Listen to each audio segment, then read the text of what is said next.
नमस्कार, मैं डॉक्टर अजीत भारती आज फिर आपके लिए हिंदी विषय के अंतर्गत आत्मकथा और डायरी लेकर आए हैं। तो इसके अंतर्गत हम आत्मकथा की परिभाषा, आत्मकथाकार और उनकी प्रमुख आत्मकथाएं, डायरी की परिभाषा, डायरी के प्रमुख लेखक और उनकी प्रमुख डायरी रचना और अंत में आत्मकथा और डायरी में अंतर, इनका अध्ययन करेंगे।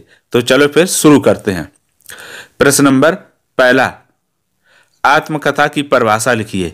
उत्तर, आत्मकथा की परिभाषा, जब कोई लेखक अपने जीवन की घटना का वर्णन अपनी स्मरण शक्ति के आधार पर करता है तो उसे आत्मकथा कहते हैं।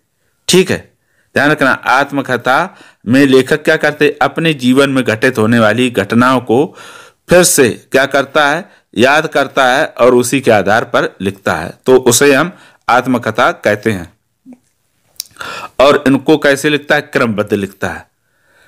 फिर प्रश्न नंबर दूसरा, हिंदी के प्रमुख आत्मकथाकार और उनकी आत्मकथाएं। उत्तर, हिंदी के प्रमुख आत्मकथाकार व उनकी आत्मकथाएं। पहला, राहुल सांकृत्यायन, मेरी जीवन यात्रा। दूसरा, वियोगी हर, मेरा जीवन प्रवाह। तीसरा, यशपाल सिंहावलोकन। चौथा, गुलाब राय, मेरी असफलताएं। अब आता है प्रश्न नंबर तीसरा, डायरी की परिभाषा लिखिए। उत्तर, डायरी की परिभाषा, जब कोई लेखक प्रतिदिन की घटनाओं को तिथि के साथ क्रमबद्ध वर्णन करता है तो उसे डायरी कहते हैं। ध्यान रखना, जब कोई लेखक प्रतिदिन यानी रोज की घटनाओं को तिथि यानी दिनांक और क्रम दोनों का ध्यान रखते हुए लिखता है तो उसे क्या कहते हैं, डायरी कहते हैं। यानी दिनांक भी लिखता है और साथ में उनको क्रम से भी लिखता है। प्रश्न नंबर चौथा, हिंदी के प्रमुख डायरी लेखक एवं उनकी डायरियां लिखिए। उत्तर, हिंदी के प्रमुख डायरी लेखक एवं उनकी डायरियां। पहला है डॉक्टर धीरेन्द्र वर्मा, मेरी कॉलेज डायरी। दूसरा है हरवंश राय बच्चन, प्रवास की डायरी। तीसरा है मोहन राकेश, उनकी है मोहन राकेश की डायरी। और चौथा है तुम्हारा राजेंद्र अवस्थी, इनकी है सैलानी डायरी। तो ये हो गए प्रमुख डायरीकार और लेखक और उनकी डायरियां। अब आता है प्रश्न नंबर पांचवा, आत्मकथा और डायरी में अंतर। उत्तर, आत्मकथा और डायरी में अंतर इस प्रकार है।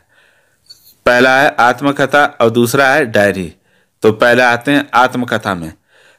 आत्मकथा में दिनांक नहीं लिखी जाती है, डायरी में दिनांक लिखना आवश्यक है।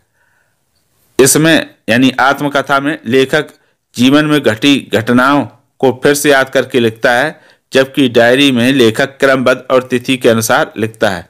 आत्मकथा, इसमें लेखक अपने पूरे जीवन काल को क्रमबद्ध करके लिखता है।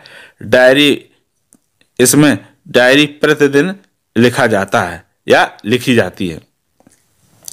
तो इस प्रकार ये डायरी और आत्मकथा, उनकी हमने परिभाषा और जो लेखक हैं और साथ में अंतर को जाना और समझा। अगर किसी प्रकार का इसमें कोई डाउट हो, इससे संबंधित कोई प्रश्न हो तो कमेंट करके हमें अवश्य बताइएगा।